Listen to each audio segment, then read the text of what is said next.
اللہ تعالیٰ نے سیدھا راستہ دکھانے کے لیے جو کتاب دی جسے قرآن کہا جاتا ہے، اس کے بارے میں اللہ نے فرمایا قُلْ فَأْتُوا بِكِتَابٍ مِّنْ عِندِ اللَّهِ هُوَ أَهْدَىٰ مِنْهُ مَا أَتَّبِعُهُ إِن كُنتُمْ صَادِقِينَ۔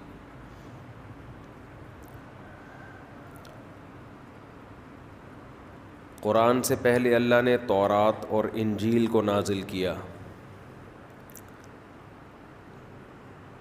تو اللہ نے کہا کہ کوئی ایسی کتاب لے کر آؤ جو تورات اور قرآن سے زیادہ سیدھا راستہ دکھاتی ہو، کیونکہ وہ بھی آسمانی کتاب ہے، جب تک اس میں تحریف نہیں ہوئی تھی تو تورات بھی لوگوں کو سیدھا راستہ دکھاتی تھی۔ قرآن نے ہی یہ دعویٰ کیا یحرفون الکلم عن مواضعہ، یہود یہ کرتے تھے کہ تورات کے کلام کو اس کے اصل معنی سے ہٹا دیا کرتے تھے، یعنی آیت کا جو مفہوم تھا اس کا وہ مفہوم مراد نہیں لیتے جو اللہ نے لیا، اپنی طرف سے مفہوم مراد لے کر اس میں تحریف کر دیا کرتے تھے۔ اس سے ہمیں یہ بات معلوم ہوئی کہ ایک ایسا شخص جو کتاب اللہ کو جانتا ہے وہ تفسیر کے نام پہ لوگوں کو بیوقوف بنا سکتا ہے۔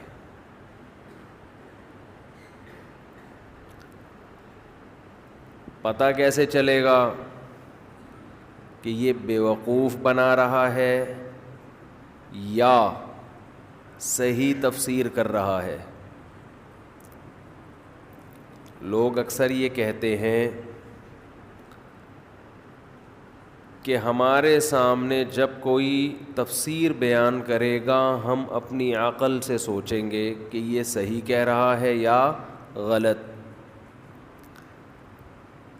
تو بتاؤ، یہود جب تورات میں تحریف کیا کرتے تھے، اس کی آیتوں کو غلط رخ پہ لے جاتے تھے اور وہ تحریف کامیاب بھی ہو جاتی تھی، تو عوام بیوقوف بنتی تھی عقل استعمال کرنے کے باوجود، جبھی تو وہ تحریف ان میں پنپنے لگی تھی۔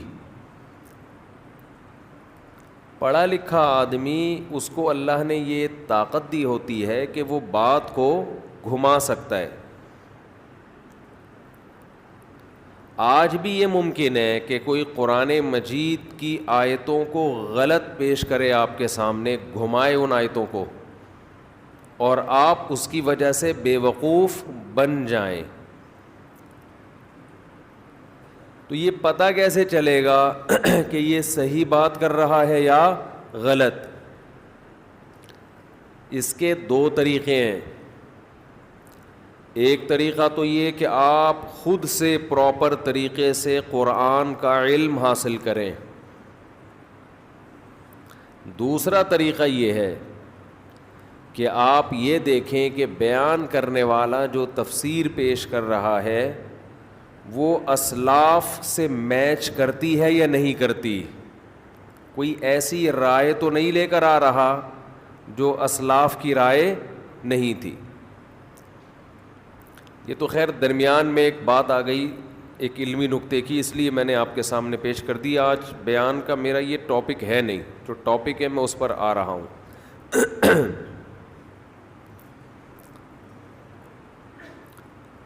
تو قرآن اصل میں یہ دعویٰ کر رہا ہے کہ موسیٰ کے زمانے میں تورات اور محمد صلی اللہ علیہ وسلم کے زمانے میں، زمانے سے مراد نبی کا زمانہ تو قیامت تک ہے، قرآن سے پتہ چلتا ہے، ان کے علاوہ کوئی دنیاوی کتاب ایسی نہیں ہے جو انسان کو اس سے بھی زیادہ اچھا سیدھا راستہ دکھائے،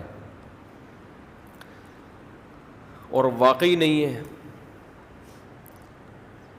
یہ بات تو میں بار بار بتاتا رہتا ہوں آپ کو، فزکس کی کتابوں میں فزکس کے اصول ملیں گے، میتھ کی کتابوں میں میتھ کے اصول ملیں گے، سائنس کی کتابوں میں سائنس ملے گی، لیکن آپ کو سیدھا راستہ وہ صرف کہاں ملے گا؟ قرآن میں۔ وہ کسی کتاب میں نہیں ملے گا، اگر ملے گا تو قرآن سے اچھا نہیں ملے گا، یہ قرآن کا دعویٰ ہے۔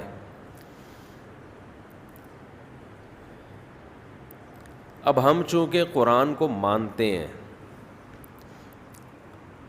اس لیے ہمیں سیدھے راستے کو سمجھنے کے لیے وہ تمام باتوں کو فالو کرنا پڑے گا جو قرآن نے سیدھے راستے پہ چلنے والوں کے لیے بتائی ہیں، جو چلنا چاہتے ہیں۔ مختلف مقامات پر اللہ نے سیدھے راستے پہ چلنے والوں کی مختلف علامتیں بتائی ہیں، مختلف انداز سے، جن پر بیانات بھی بہت دفعہ ہو چکے ہیں۔ آج جو میں نے آیت پڑھی اس میں بھی اللہ تعالیٰ نے ان لوگوں کی صفات بیان کی ہیں جو اپنے آپ کو بیچ کے جنت خرید لیتے ہیں۔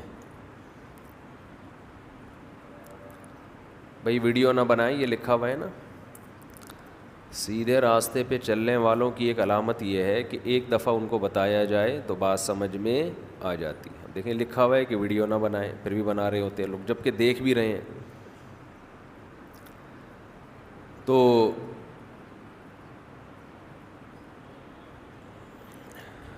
اللہ تعالیٰ نے صفت بیان کی، ان اللہ اشتری من المؤمنین انفسہم واموالہم بان لہم الجنہ، کہ اللہ نے جنت کے بدلے میں مومنین کی جان اور مال کو خرید لیا ہے۔ یقاتلون فی سبیل اللہ، اب یہ اللہ کی راہ میں لڑتے ہیں۔ فیقتلون ویقتلون، جب جنگ ہوتی ہے تو اس میں قتل کرتے بھی ہیں اور قتل ہوتے بھی ہیں۔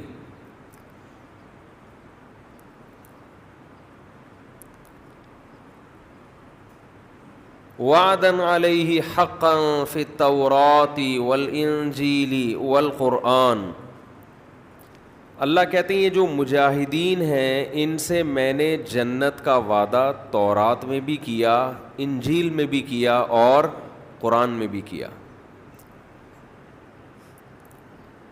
کن لوگوں سے؟ جو اللہ کی راہ میں لڑتے ہیں اور قتل کرتے بھی ہیں اور قتل ہوتے بھی ہیں۔ لیکن خوب سمجھ لیں کہ ہر آیت کا ایک موقع ہوا کرتا ہے۔ ایک صاحب مجھے کہنے لگے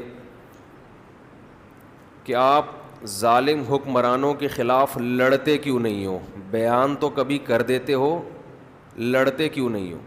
یہ بھی غنیمت ہے کہ مان لیا کہ ظالم کے خلاف بیان کر دیتے ہیں۔ اچھا، یہاں ایک چھوٹی سی ٹیکنیکل پوائنٹ کی بات کر کے میں آگے نکلتا ہوں، کچھ قیام و طعام بیچ میں آ رہے ہوتے ہیں۔ میں نے جب پہلے زمانے میں عمران خان کی تقریر کی تعریف کی تو میں نیچے کمنٹس پڑھتا تھا کہ اسٹیبلشمنٹ کا بندہ ہے، یعنی مجھے کہتے تھے حکومت سے پیسے کھاتا ہے، حکمرانوں کی چاپلوسی کرتا ہے۔ اب تو وہ حکومت میں نہیں ہے، اب ہم نے کہہ دیا کہ اس نے کچھ اچھے کام کیے ہیں۔ اب بھی ایک آدمی نے لکھا تھا حکومت سے پیسے کھاتا ہے میرے بارے میں۔ کچھ بھی کہہ دو، گورنمنٹ کی طرف سے کچھ کہنے پر پابندی نہیں ہے۔ بعض حضرات کلپ بنا رہے ہیں باقاعدہ ہمارے خلاف کہ اس نے تعریف کی تو اس تعریف کا مقصد خود سے ہی نکال رہے ہیں۔ میں زیادہ کلپوں میں جاؤں گا تو بیان بھی ادھر ہو جائے گا اور آپ یہ سننے کے لیے آئے بھی نہیں ہیں سیاست یہاں پہ، تو سیدھی سیدھی کچھ اصولی باتیں ہوتی ہیں وہ زندگی کا اصول بنا لیں۔ یہ اس کا تعلق دین سے ہے، اب میں جو بات کر رہا ہوں، پی ٹی آئی کی مسلم لیگ کی بات نہیں کر رہا میں، بیسک اصولوں کی بات کر رہا ہوں، کیونکہ میں نے دعویٰ کیا تھا نا، وہ الزام لگاؤ جو قیامت کے دن افورڈ کر سکو. ہم نے مخالفین پر کوئی الزام میں نے لگایا ہی نہیں، میں نے مخالفین پر کوئی الزام لگایا ہی نہیں کہ مجھے اس کے ثبوت دینے پڑیں. تو مخالفت جب کسی کی کرو تو اتنی کرو جتنی افورڈ کر سکو. سمجھتے ہو نا؟ ایک آدمی کسی دوسرے کے بچے کو چرسی کہہ رہا ہے اور دلائل دے رہا ہے کہ اس کی جیب سے چرس کی اس دن پڑیاں نکلی تھی. اب جب اس پہ اشکال کیا جاتا ہے کہ تیرے اپنے بچے کی جیب سے تو ہیروئن کی پڑیاں نکلی تھی، تیرے اپنے بچے کی جیب سے کیا نکلی تھی؟ ہیروئن کی پڑیاں نکلی تھی. اس کی تعویلات کر رہا ہے کہ وہ تو کسی نے رکھ دی تھی. تو بھائی پھر وہاں بھی تعویل کر لو، ہو سکتا ہے وہ چرس بھی کسی نے رکھ دی ہو بدنام کرنے کے لیے. تو یہ جو سیاسی لوگ ہیں نا، سب کے سب الا ماشاء اللہ، اللہ کسی کو بچا لے، تو ان کے دوسروں کے لیے اصول کچھ اور ہوتے ہیں، اپنے لیے اصول کچھ اور ہوتے ہیں. اچھا، جب میں ایسے تبصرے کرتا ہوں تو نیچے لوگوں کے کمنٹس ہوتے ہیں، مفتی صاحب آپ کو سیاست کا پتہ وتہ کچھ ہے نہیں، آپ سیاست پہ بات کیوں کرتے ہو؟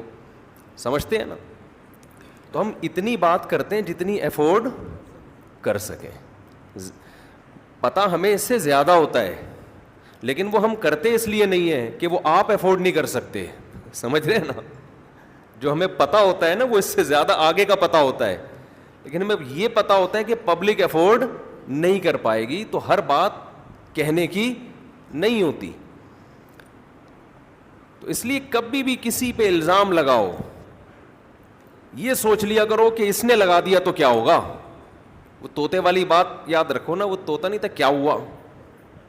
ایک کسی کے گھر میں گیا تو طوطا کہہ رہا تھا کیا ہوا، اس کو یہ سکھایا ہوا تھا.